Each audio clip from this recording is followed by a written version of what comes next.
basically, I'll speak specifically as it relates to the Caribbean. There are a lot of new initiatives being considered right now among mobile carriers regarding value-added services.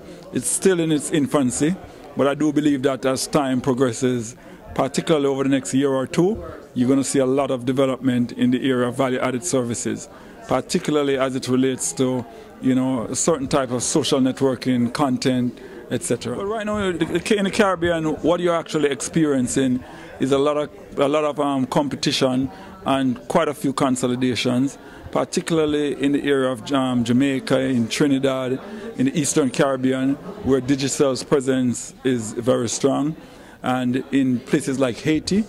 For example, in Haiti, a market where not much is known prior to the earthquake that occurred on January 12th, in Haiti you have 4 operators.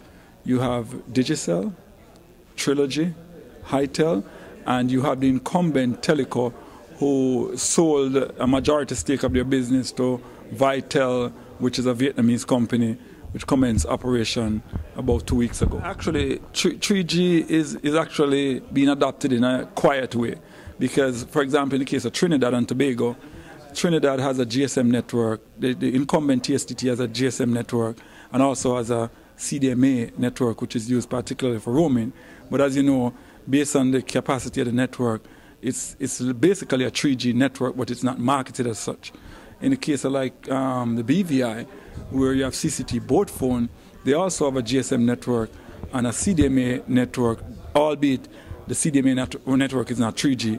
But what we have been seeing as a company is a lot of the operators are now looking to embrace 3G, but they are still in the business case cycle where they're trying to determine how they should move. They're looking at what other people are doing.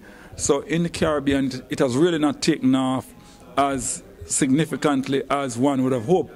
But I believe over the next year or so, that could change. I think the demand is there, but the issue is that the demand it lags what is capable by the operators, because the demand might be there, but if the operators aren't investing, then the marketplace has to wait until the investment is made before they can utilize these services. So, excuse me.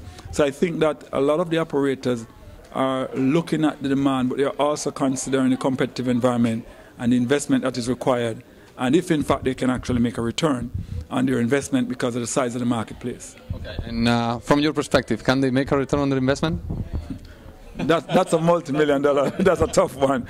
I believe in some cases if it's done in a selected way and you do it in a way where you can focus on a certain segment and the investment is not that significant, then probably they could break even in terms of a return. But it's very difficult. The business case for 3G is a very difficult business case, and you have to look at 3G in the context of the overall business in terms of what it does for your existing subscriber. Does it create stickiness?